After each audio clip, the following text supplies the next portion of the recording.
The sound of the clock filled the apartment like a second heartbeat. Tick, tick, tick. Each second a reminder that the dinner I cooked was going cold.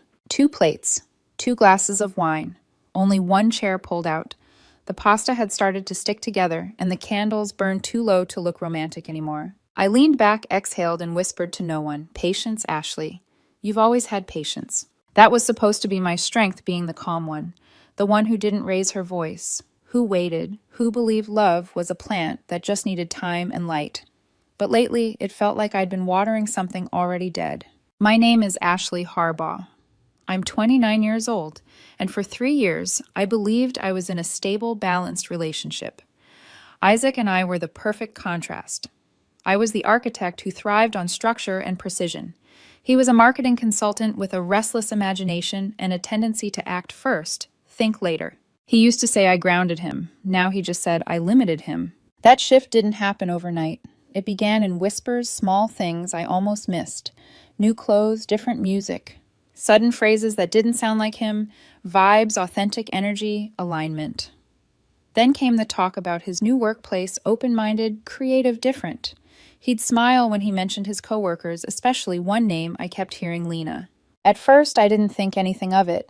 He said she was inspiring, free-spirited someone who saw the world differently. I told myself not to overthink. I was secure. I trusted him. But trust started to feel like standing in the middle of a dark room pretending you weren't hearing footsteps. When he finally walked in that night, hours late, the door clicked softly like an apology he didn't mean.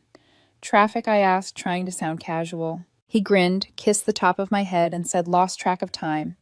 We grabbed drinks after work. He smelled like citrus and someone else's perfume. I nodded. "You could have texted." He shrugged. "Didn't want to be rude, you know. Everyone was talking. I didn't even notice the time." I tried to let it go. I really did. But something about the way he said everyone too quickly, too defensive, told me he'd noticed the time perfectly. He sat down, poured himself a glass of wine, then looked at the plate I'd made. "You didn't have to cook," he said, taking a sip. "I wanted to," I replied. "It's Friday." He smiled faintly. "You're sweet." The way he said it, soft, almost pitying, made my stomach twist. That night, while he showered, I walked past his phone on the counter. A notification lit up. "Lena, you always make everything feel alive." I didn't touch it. I didn't need to. The message wasn't proof of anything, just tone. That's what always betrays people, first tone. Over the next few weeks, Isaac changed in pieces. He started staying out later, talking about new perspectives.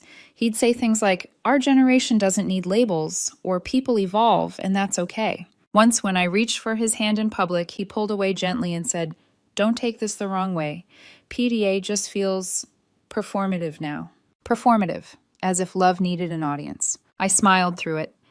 Because that's what I'd been taught. Don't react, don't escalate, don't push. But silence, I've learned, is its own kind of surrender. Then came the night that replayed in my head like a bad song. We were lying on the couch watching a documentary. Something about tribes that believed love had no ownership. He muted the TV halfway through and asked, "Ashley, do you ever feel like we're too conventional?" I looked at him confused. "Conventional how?" He stared at the ceiling. "Like we're following a script someone else wrote. You know, dates, exclusivity promises. It's so predictable." I half laughed. "You mean like a relationship?" He sighed, eyes still fixed on the ceiling. "See, you always make it sound like I'm wrong for wanting more." "More of what, Isaac?" I asked quietly. He didn't answer. He just got up, kissed my forehead, and whispered, "Forget it. You wouldn't understand." That's when I knew something was breaking. Not loud, not messy, just quiet, like the sound of glass cracking under pressure before it actually shatters. In the mirror that night, I studied my reflection, the same face he used to say was home. Now I looked like someone waiting for a door that would never open again. I told myself patience was love, but maybe patience was just the prettier name for denial. And somewhere deep down, I already knew what was coming. Mornings used to be soft between us. Shared coffee, quiet music, little jokes about whose turn it was to wash the mugs. Now they were choreographed silences. He scrolled. I brewed. We existed in the same space like two ghosts, haunting the memory of what used to be a home. Isaac had started talking differently. Not just the words, the weight of them. He'd come home with sentences that didn't belong to him. People should follow desire, not obligation. Attachment is ego. Control kills love. At first, I'd smile amused. You sound like one of those self-help podcasts. He'd grin and reply, maybe I'm finally learning something. But every something he learned seemed to erase a part of us. The more he discovered freedom, the less room there was for me in it. He spent more time at work, or creative nights as he called them, and every time I asked what that meant, he'd shrug and say, just brainstorming with the team. The team had a name now, Lena.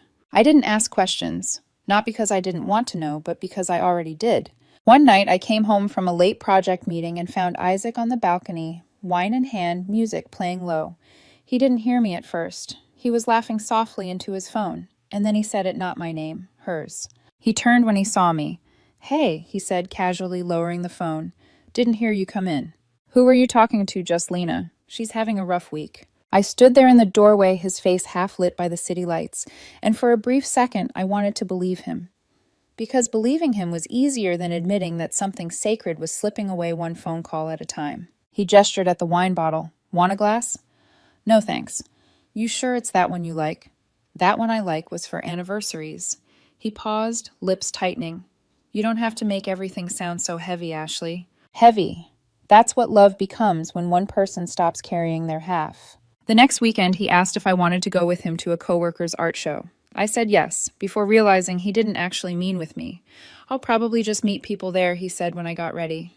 You don't really like that scene. I stopped mid-step. What scene is that?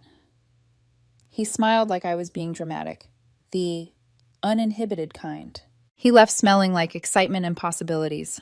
I stayed home smelling like rosemary and waiting. When he returned hours later, I was asleep on the couch or pretending to be.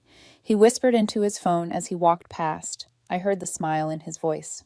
That night, I dreamed of falling not from a height, but from a memory. 2 days later, he brought up the topic again carefully, like testing the temperature of a wound.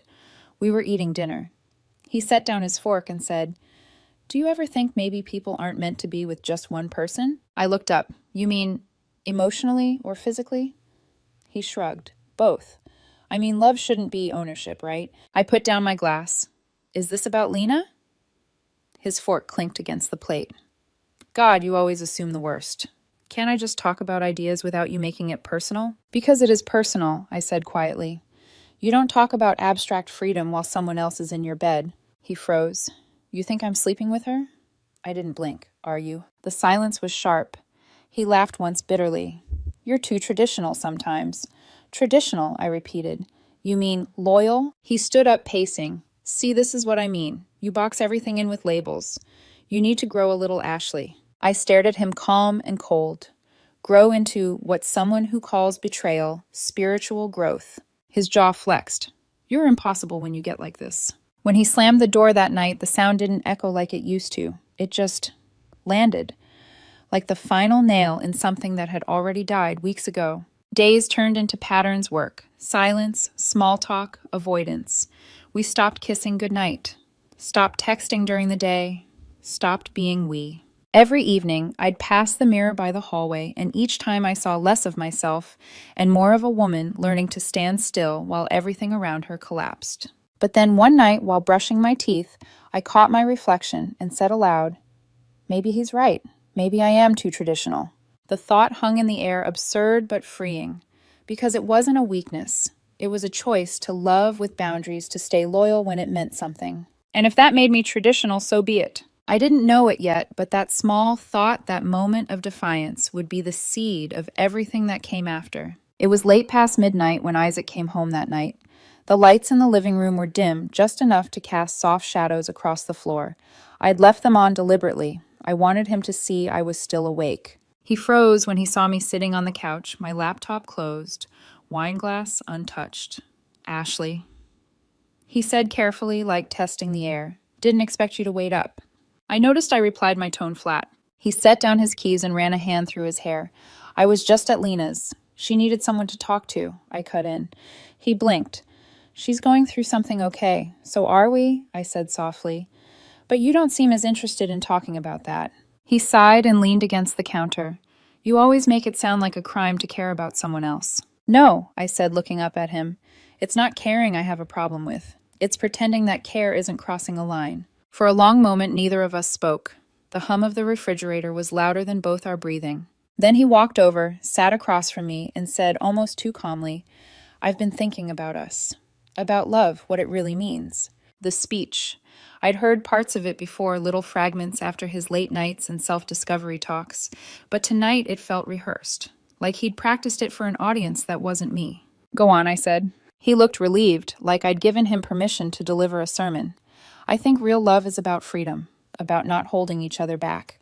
We should be able to explore what we feel without guilt." I tilted my head. "Explore how?" He hesitated, then said it like a man confessing to a noble cause.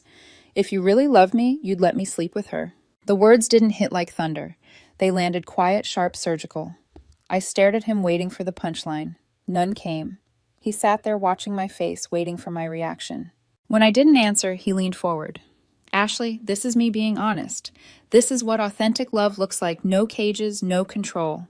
I blinked once. "You want me to give you permission to cheat?" He winced. That word.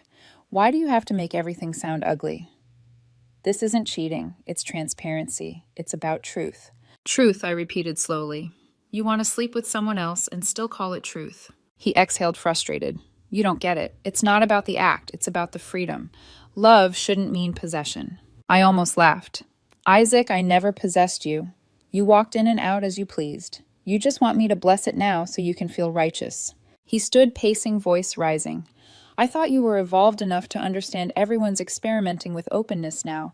Why can't we—" "Because we were supposed to be enough," I whispered. He stopped, looked at me, and in that pause, the weight of silence pressed down harder than any argument ever could. Then I said clearly, "If that's what you need to do, Isaac, then go." He frowned, disoriented. "Go? I mean go. Be free. Experience whatever truth you're chasing." I looked him straight in the eyes. "But don't expect me to still be here when you're done." He blinked, trying to read me. "You're serious completely." He opened his mouth, closed it, then smiled awkwardly, almost smug. "I knew you'd understand," he said, as if I'd just proven how enlightened he was. I watched him gather his things, his phone, his jacket, his watch, all the symbols of someone who thought leaving was liberation. As he reached the door, I said, "Isaac?" He turned. "Freedom without consequence isn't freedom," I said. "It's cowardice." He rolled his eyes slightly like the philosopher who'd just outgrown his student. "Maybe someday you'll see it differently," he said. Then he left, humming a tune I used to love. The door clicked shut, soft and final. I sat there staring at the space he'd just occupied, the echo of his cologne fading into the air. No tears, no screaming, just stillness. And in that stillness, a thought surfaced, quiet and terrifying. Maybe this is what clarity feels like. The next morning, I didn't text him. Didn't check if he made it home. Didn't tell anyone what happened. I just made coffee for one, sat by the window, and watched the city wake up the world, still turning indifferent to the fact that mine had stopped. For the first time in years, I realized that peace and emptiness look the same at the beginning. Silence. It has a texture, you know. It starts thin, barely noticeable, then stretches across every hour, every room, until it coats your world like frost. That's what my apartment became after Isaac left a museum of quiet. The first few mornings, I expected to hear him. The half-sung hums from the shower, the soft curse when he couldn't find his watch, the "see you tonight" he'd call from the door. But the air stayed still, no footsteps, no keys, no voice, just the sound of the coffee machine sputtering a noise, far too alive for a space that felt so dead. I didn't block him, didn't delete our pictures, didn't unfollow him online, not out of hope, out of observation. I wanted to see what he'd do with his newfound freedom. Spoiler, nothing noble. The first few days he didn't text, didn't call, didn't even check if I was okay. That told me everything. Work became my anchor. Design proposals, client calls, late night sketching until my fingers cramped. Every building model I made felt like a metaphor, foundation's weight balance. All the things we'd lost. My coworkers noticed the change. "You're quieter," my friend Mia said one afternoon. "I'm just tired," I replied. She studied me for a long second. "You don't look tired. You look emptied out." I smiled. That's one way to put it. That evening, I came home to find one of his shirts still hanging behind the door. Light gray, soft cotton. He used to wear it when we cooked together. I almost took it down, then stopped. Let it hang there, a reminder.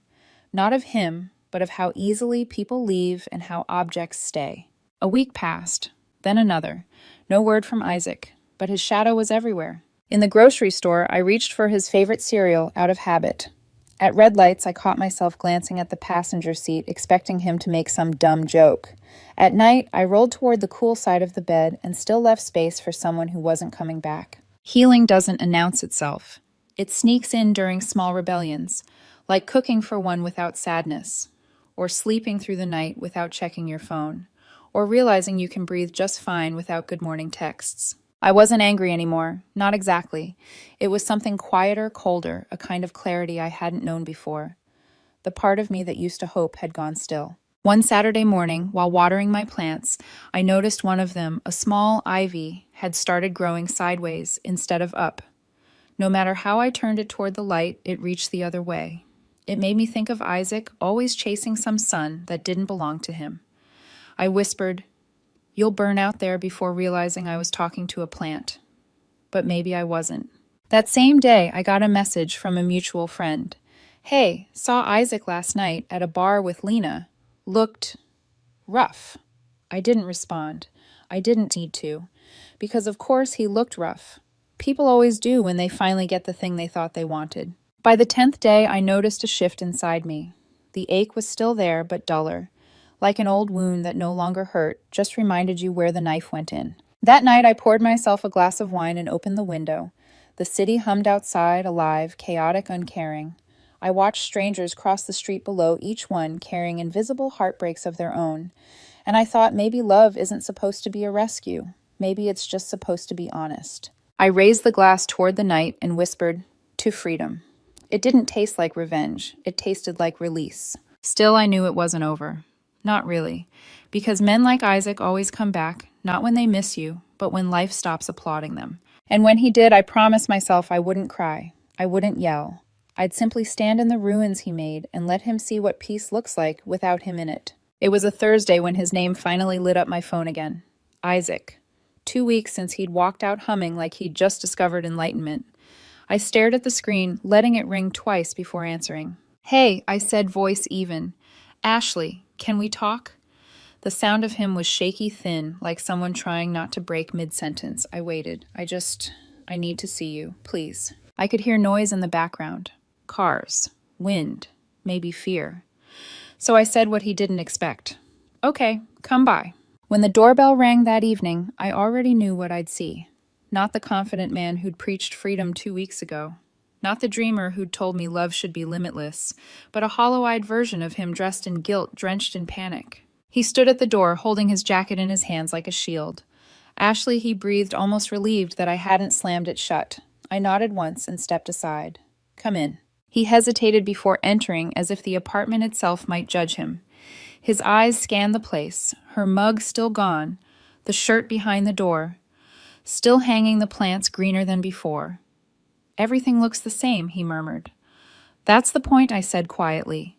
"Some things stay." He sank onto the couch, elbows on his knees, head in his hands. I messed up. I didn't move, didn't offer comfort. What kind of mess? He looked up at me, eyes red, voice trembling. I thought I could separate things. I thought it would feel freeing, but it didn't. It felt empty. "Empty," I repeated. "Freedom doesn't feel as romantic when it costs you everything, does it?" He swallowed hard. I didn't mean for it to go this far. "Go how far?" That's when he said it. The line I'll never forget. "Lena might be pregnant." The words didn't hit like thunder again, just quiet. The kind of quiet that makes the world tilt slightly off its axis. I looked at him for a long moment. He kept his eyes down, maybe waiting for anger, but there was nothing left in me to explode, just the faint ache of confirmation. Then I said calmly, "You got exactly what you wanted." He looked up sharply. "What's that supposed to mean?" "You said love should be free." "Well, that's freedom." Isaac, unfiltered and real. "You didn't want rules.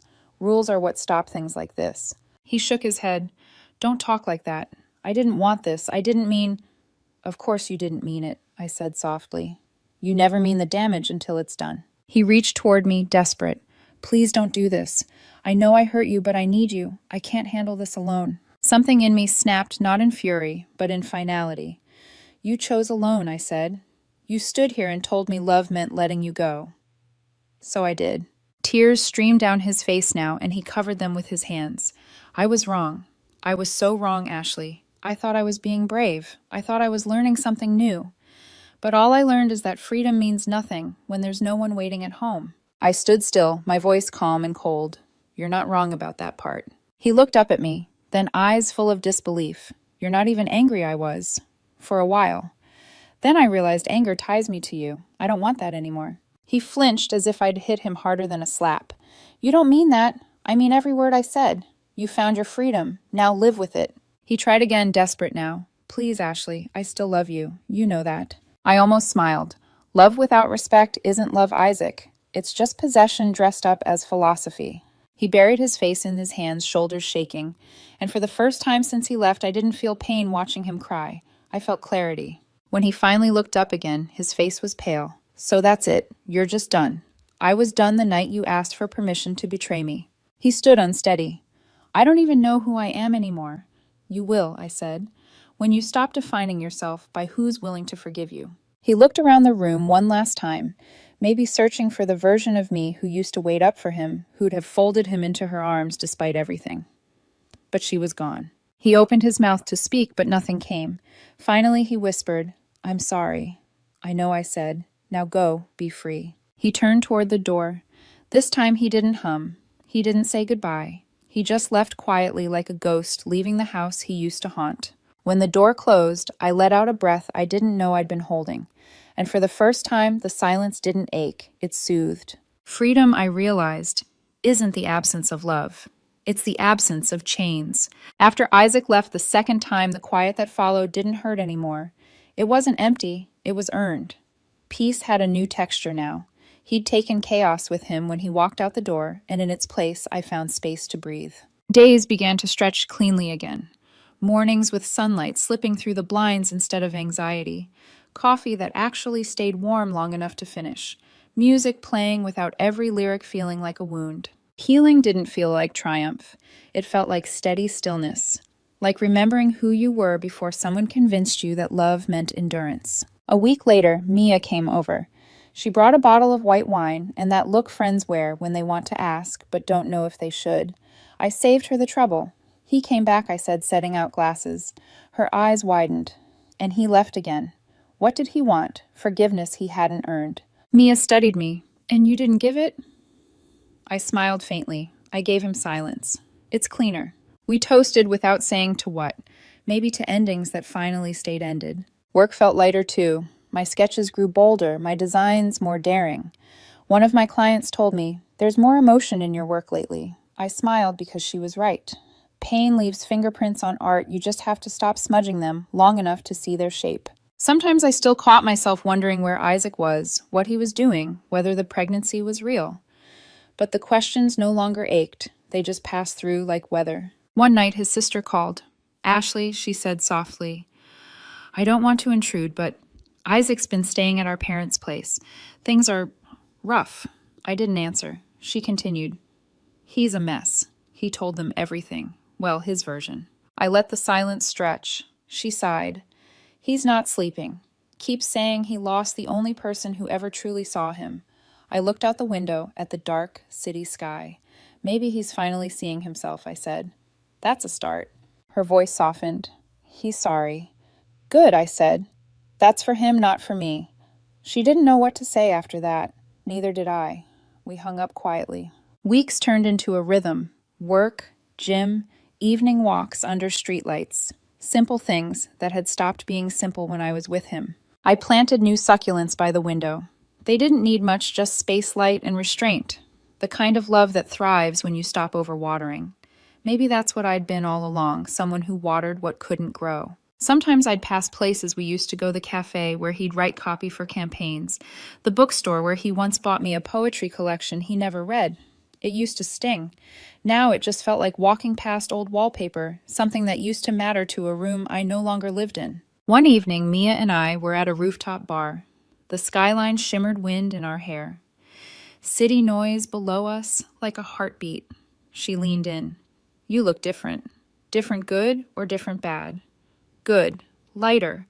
Like you finally remembered where your skin ends and his shadow starts. I laughed softly. Maybe I just stopped auditioning for the wrong role.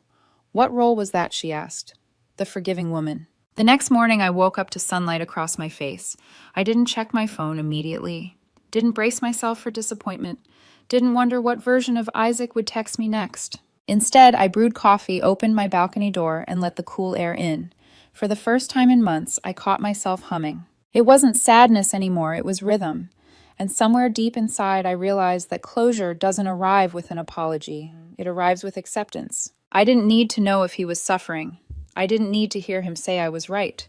The moment I stopped waiting for that was the moment I got everything I needed. Still, I couldn't shake one truth. People like Isaac always return again, when the silence they left behind grows louder than the applause they chased. I didn't know when, but I knew he would. And when he did, I wouldn't need to raise my voice or slam a door or cry into the night. I'd just look at him the way peace looks at chaos, with recognition, not regret. 3 months passed before it happened. By then, Isaac had become a ghost I'd stopped expecting to see again. A memory softened by time, reduced to background noise. Life had found its rhythm. Again work. Laughter. Calm evenings. And the quiet pride that comes from surviving what once felt unsurvivable. So when I heard my name at the cafe that afternoon, it took me a moment to realize the voice was real. Ashley. I turned, and there he was. Isaac looked different. Not older. Not thinner, emptier. The kind of emptiness that comes when you finally run out of people to blame. His hair was unkempt, his shirt wrinkled, his eyes ringed with exhaustion. He was holding a to-go cup that trembled in his hand. Hey, I said, calm, polite. He smiled weakly. You look good. I feel good, I replied. He nodded slowly, as if trying to process what that meant. I heard you got promoted, he said after a pause. Yeah, lead designer now. That's amazing. Congratulations. We stood there surrounded by the noise of espresso machines and casual chatter, two people sharing a silence too personal for a public space. Then he exhaled. I'm, living with my parents again. I didn't flinch. I see. It didn't work out with Lena. I didn't say anything, just waited. He swallowed. She kept saying she wasn't ready for real life. When I told her about the pregnancy, she panicked, said she needed space. Then she blocked me. I nodded once, so she wanted freedom too. He looked at me, a flicker of shame in his eyes. Yeah, he whispered. Guess I got a taste of my own sermon. The words hung between us, almost poetic in their irony. I thought about you a lot, he said. Why, I asked. Because you were right, he admitted, voice trembling. Freedom without consequence isn't freedom. It's just running away. I thought I was chasing something real, but all I found was emptiness. For the first time, I believed him. Not because I wanted to, but because regret had finally softened his tone into truth. He stepped closer. Ashley, I miss you. I miss us. I miss the peace I had when I was with you. I smiled faintly. That wasn't peace, Isaac. That was me carrying the weight of your chaos and calling it love. He flinched. I know I hurt you, he said quietly, but I swear I've changed. I see it now. I'd do anything to make it right. I tilted my head. You said that every time you crossed a line. You said it like it was a prayer, but it was just a habit. He looked desperate now. You can't just walk away from everything we had. I already did, I said softly. His eyes glistened. You can't mean that. You still care about me. I can see it. I care, I said. But caring doesn't mean keeping someone who teaches you pain. He shook his head. I thought you'd fight for me. I did, I said. By letting you go. That shut him up. His lips parted, but no sound came. He looked lost, not for me, but for the version of himself that only existed in my forgiveness. I just thought, he began, then stopped. I thought you'd always love me. I did, I replied. But love doesn't survive disrespect. He stared at me unblinking, as if those words had finally stripped away the last illusion he had left. Ashley, please, he whispered. Just one more chance. I shook my head. You've had enough chances to build a life with me. You chose to dismantle it instead. He was crying now quietly, the way people do when they realize no performance will save them. I don't know what to do without you. You learn, I said.